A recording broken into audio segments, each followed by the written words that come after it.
और ऐसे आरोपी जो भिलाई में आकर रहते हैं किराए के मकानों में, तभी राधिका नगर में एक चोरी होती है फरवरी के महीने में। कुछ जगह ऐसे होते हैं जहां पर सीसीटीवी फुटेज काम नहीं कर रहे होते। लगातार वारदात पे वारदात अंजाम दे रही थी, पुलिस इसकी जांच कर रही थी। 3 आरोपी इसमें फरार हैं। 3 आरोपियों को आज रिमांड में लिया जा रहा है। चोरियों में सबसे पहले जो प्लेस चुने गए थे वो थे स्मृति नगर, साकेत कॉलोनी, राधिका नगर और नेहरू नगर। तभी एंट्री होती है नरेश साहू उर्फ चांदी की। भिलाई शहर में चोरी होती है और उस चोरी का लिंक कहाँ कहाँ नहीं जुड़ता, कहाँ कहाँ का इन द सेंस किन किन राज्यों में, चाहे वो अमृतसर हो, हरियाणा हो, उड़ीसा हो, ऐसे तमाम राज्यों से उसका लिंक जुड़ता है, उसके आरोपी जुड़ते हैं। और ऐसे आरोपी जो भिलाई में आकर रहते हैं किराए के मकानों में, और उसके बाद से सरगना अपनी तैयारियां शुरू करता है। इन तैयारियों के बाद एक बड़ी चोरी की प्लानिंग, लेकिन इस बड़ी चोरी से पहले उन तमाम चोरियों के बारे में जिक्र करते हुए पुलिस उन आरोपियों तक पहुंच जाती है जो ये प्लानिंग कर रहे थे। अब इसमें बहुत सारे आरोपियों के नाम हैं, बहुत सारी जगहें हैं, स्थान हैं। इन तमाम खबरों को लेकर के स्क्रीन के सामने मैं सीमांत आपके बीच हाजिर हूं और कैमरे के पीछे सचिन भाऊ हैं। मेरे हाथ में जो कागज़ है वो अब से कुछ देर पहले हमें यहाँ पर मिला है प्रेस कॉन्फ्रेंस के दौरान, जिसमें पुरानी कुछ चोरियों के बारे में जिक्र हो रहा था। अब उसका सिलसिलेवार ब्यौरा बताता हूँ। अब से कुछ दिन पहले की बात है, करीब फरवरी की बात है। फरवरी में भिलाई के आसपास कई क्षेत्रों में चोरियाँ हुई थी। उन क्षेत्रों में हुई चोरियों को लेकर के लगातार पुलिस जांच कर रही थी। जांच पड़ताल के दौरान कई बार ऐसा होता है कि जिन जिन जगहों पर सीसीटीवी कैमरे लगे होते हैं वहां से आरोपी पकड़े जाते हैं, लेकिन कुछ जगह ऐसे होते हैं जहां पर सीसीटीवी फुटेज काम नहीं कर रहे होते। ऐसे में पुलिस को थोड़ी परेशानी उठानी पड़ती है। बिल्कुल ऐसा ही हो रहा था कि अचानक पता चलता है कि एक बाइक में 3 सवार व्यक्ति जा रहे हैं, जिसमें से एक शख्स की पहचान एक आरोपी के तौर पे होती है। वो आरोपी जो उन तमाम आरोपियों के साथ मिलकर के एक चोरी को अंजाम दे रहा था, वारदात को अंजाम दे रहा था। पुलिस उस तक पहुंचती है, पूछताछ करती है, तो पूछताछ में पहला नाम आता है सुखविंदर सिंह। सुखविंदर का नाम जब आता है, सुखविंदर बताता है कि वो जो चोरी कर रहा था उसके साथ हुई चोरियों में उसके साथ जो लोग शामिल थे, जो बाकी के 2 आरोपी शामिल थे, वो विशाल है और कार्तिक है। अब कार्तिक रहने वाला उड़ीसा का है। अब इन लोगों में जब पूछताछ शुरू हुई, पूछताछ के दौरान तब तक विशाल और कार्तिक फिलहाल अब तक इस खबर के बनते तक तो फरार हैं। कार्तिक और विशाल का नाम सुखविंदर ने सबसे पहले बताया और उसके बाद बताया कि सुरजीत नाम का शख्स जो कोहका में रहता है, लेकिन मूल निवासी ये अमृतसर का है। अमृतसर से इसने 20 दिन पहले इन तमाम तीनों लोगों को भिलाई बुलाया हुआ था। भिलाई में आने के बाद आपको बता दूं कि सुरजीत जो है प्लानिंग करता था, सुरजीत ही मेन सरगना था और सुरजीत ही इन लोगों के रहने, खाने, आने जाने, गाड़ी, तमाम ठिकानों को लेकर के वो काम किया करता था। और यहाँ पर यह भी बताया गया कि 10 से 12 साल से ये यहीं रह रहा था सुरजीत के बारे में जब ये जानकारी हुई तो पुलिस सुरजीत तक पहुंची और सुरजीत तक पहुंचने के बाद तमाम धागे जो थे वो धीरे धीरे खुलते नजर आए। और इन तमाम धागों में पिरोए हुए उन आरोपियों के जो नग थे वो किस तरह निकले और कितने नग के हिसाब से निकले वो मैं आपको बताता हूँ। उसके बाद सुरजीत से पूछताछ शुरू होती है। सुरजीत ने धीरे धीरे करके एक चीज़ बतानी शुरू की। सुरजीत ने बताया कि किस तरह विशाल और कार्तिक के साथ उन्होंने चोरी को अंजाम दिया। और चोरियों में सबसे पहले जो प्लेस चुने गए थे वो थे स्मृति नगर, साकेत कॉलोनी, राधिका नगर और नेहरू नगर, शांति नगर।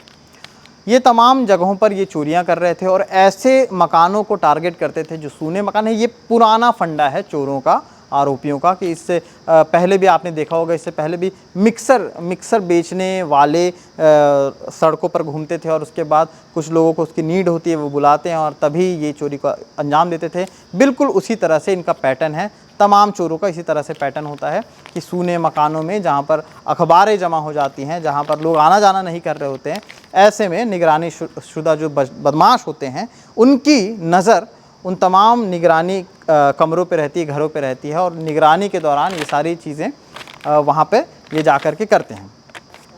इस चोरी को अंजाम देने के बाद पता चलता है कि जब ये वहाँ से माल खपाने के लिए सोचते थे, जब मान लीजिए सोना चोरी किया है, चांदी चोरी किया है, इस पूरे मामले में कुल 8 लाख रुपए तक की चोरी हैं, वो मशरूका सामने आया है। अब इन 8 लाख में कई सोने चांदी से जेवरात थे, कई बार कैश चोरी होते थे।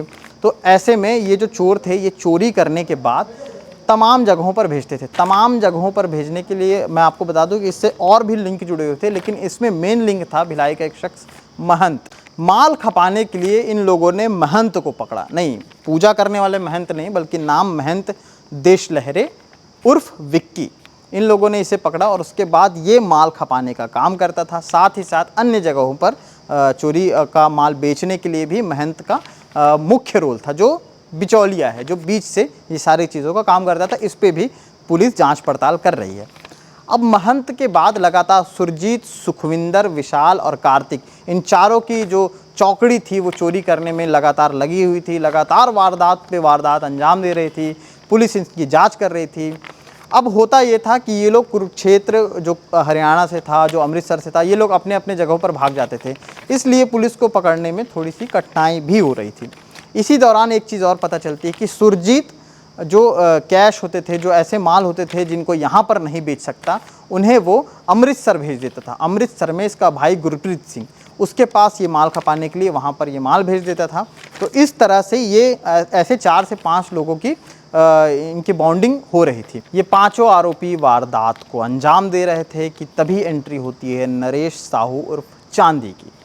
अब ये क्या काम करता था? जो चांदी है वो सोना चुराता था। कैसे चुराता था? दरअसल राधिका नगर में फरवरी के महीने में एक चोरी होती है, इसमें फॉरेन करेंसी चोरी की जाती हैं। अब आपको बता दूं कि इन फॉरेन करेंसी में क्या क्या कुछ था। उसमें 15,000 रुपये कैश भी चोरी हुए थे और साथ ही साथ सोने के चेन भी बताए जा रहे हैं। इसी के साथ साथ विदेशी मुद्रा, दिरहम, रियाल, इंडोनेशियन, मलेशियन करेंसी, यूरो के कुल 28 नोट जो थे जब्त किए गए थे घर से। और उसके बाद इस मामले के आने के बाद भी लगातार खबरें छपी थी, खबरें सुर्खियों में आई थी। सुर्खियों में आने के बाद पुलिस से सवाल हो रहे थे, सवाल के बाद भी अब तक जवाब नहीं मिल पाया था कि तभी जब नरेश उर्फ चांदी के बारे में पता चला कि ये भी उसी गैंग से जुड़ा हुआ है, तब पुलिस ने इसे भी गिरफ्तार किया। अब जैसा कि मैंने पहले बताया कि 5 और ये 6, अब इनमें से 2 लोगों पर जाँच चल रहा है। 2 लोग कौन कौन? पहला वो शख्स जो माल को खपाता था यानी कि महंत, और दूसरा जो शख्स था गुरप्रीत, जिसको माल अमृतसर भेजा जाता था, वो। ये दोनों अलग हो गए। अब आपके सामने आते हैं सुखविंदर, सुरजीत, विशाल और कार्तिक। विशाल और कार्तिक फरार हैं। सुखविंदर, सुरजीत और नरेश उर्फ चांदी को पुलिस ने गिरफ्तार किया है।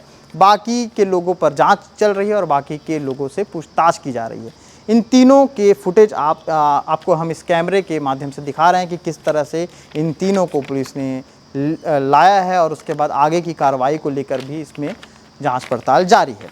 तो ये कुल जमा खबर थी जिसको मैंने आपके सामने बताया है। आगे क्या कुछ अपडेट रहेगा और तमाम खबरों में, वो भी हम आपको दिखाते रहेंगे। शुक्रिया। सुपेला थाना और वैशाली नगर थाना क्षेत्र में लगातार चोरियां हो रही थी। इसी बीच में जब सघन जांच की गई तो सीसीटीवी फुटेज के आधार पर एक संदिग्ध व्यक्ति मिला। उसकी जब पड़ताल की गई तो कुछ टेक्निकल एंड के आधार पर उसका सुखविंदर हरियाणा का निवासी पाया गया। उसको पकड़ करके जब पूछताछ की गई, वहाँ से टीम ने पूछताछ किया तो पता चला कि वो सुरजीत सिंह के यहाँ आकर रुकता था और उसके साथ ही कार्तिक और विशाल के साथ मिलकर के चोरियां करता था। इस तरह से ये कुल 5 चोरियों को उन्होंने स्वीकार किया। ये वैशाली नगर थाना क्षेत्र के 2 चोरी हैं और सुपेला थाना क्षेत्र की 3 चोरियां हैं।